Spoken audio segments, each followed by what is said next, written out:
Ce week-end, lors du rassemblement de 60 chefs d'État à Paris pour les commémorations marquant le centenaire de la fin de la Première Guerre mondiale. Bonsoir Emmanuel Navon, vous êtes professeur de relations internationales à l'Université de Tel Aviv.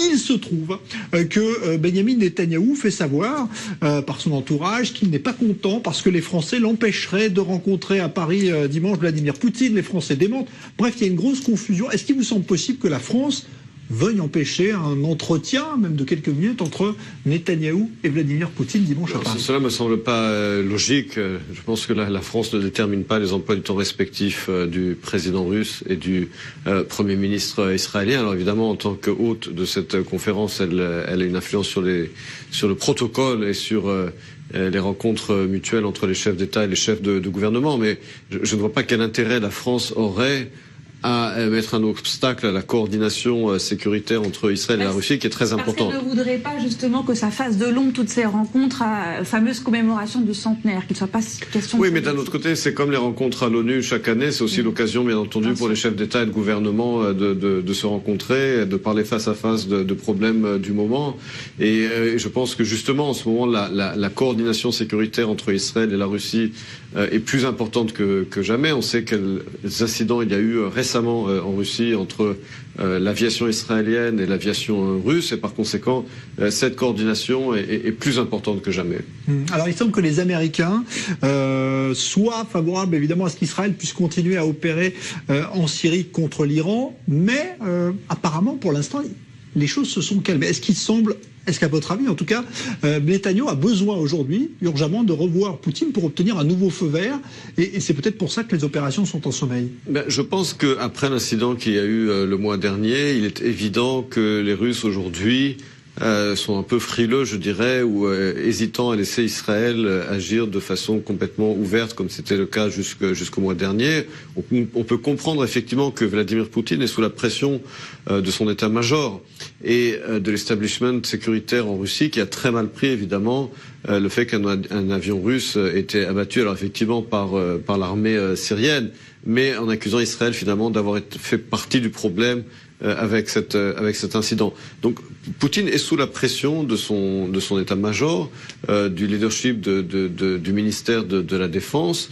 Donc il doit montrer un certain refroidissement, mais en réalité il a tout intérêt à voir Israël agir également d'une certaine manière contre l'Iran en Syrie, puisque c'est vrai qu'il y a des intérêts communs parfois entre la Russie et l'Iran, mais d'un autre côté, Poutine n'est pas intervenu en Syrie pour livrer le pays aux Iraniens. Donc d'une certaine manière, ça l'arrange bien que Israël fasse le sale boulot, entre guillemets, dans le ciel syrien.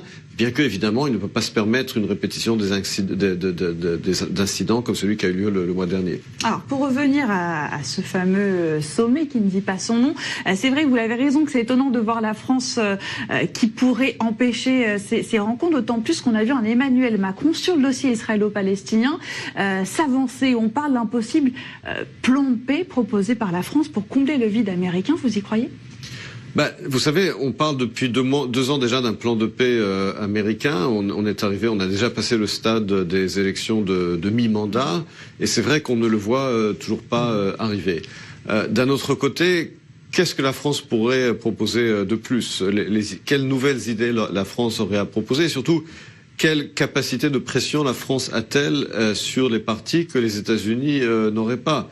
Alors c'est vrai que les États-Unis sont perçus par les Palestiniens comme étant trop favorables à Israël, mais la France est perçue par Israël comme étant trop favorable aux Palestiniens. Donc vous voyez, ça ne change pas tellement la donne de base. Et puis historiquement, si on regarde effectivement l'histoire de ce conflit et le sort des plans de paix, et ils ont été nombreux dans le passé, je ne suis pas sûr que pour Emmanuel Macron, ce serait un bon pari de se lancer sur ce dossier spécifique, qui est quand même un champ de mine pour de nombreux chefs d'État et de gouvernement dans le passé. Je ne suis pas sûr que stratégiquement ce soit un bon choix pour Emmanuel Macron, mais c'est à lui de décider effectivement ce qu'il veut faire avec sa présidence. D'un mot, il est possible que Trump et Poutine se parlent quelques minutes seulement dimanche. À votre avis, de quoi vont-ils parler? Parce que s'ils ont quelques minutes, ça va vraiment être très court. Qu'est-ce qu'il y a de très urgent à se dire entre les deux géants? C'est toujours la question de l'Iran essentiellement, c'est-à-dire le dossier iranien, la réimposition des sanctions américaines il y a vraiment 3 jours. Et là, la Russie, elle, maintient l'accord sur le nucléaire et essaie de contourner les sanctions américaines. Et je pense que le temps dira si oui ou non les sanctions américaines feront un véritable effet et si la Russie continuera d'essayer de les détourner, puisqu'il y a quand même des intérêts économiques communs entre la Russie et l'Iran, en particulier dans le domaine du gaz naturel. Donc je pense qu'effectivement ce sera le sujet, ou un des sujets en tout cas, qui sera discuté entre Poutine et Donald Trump.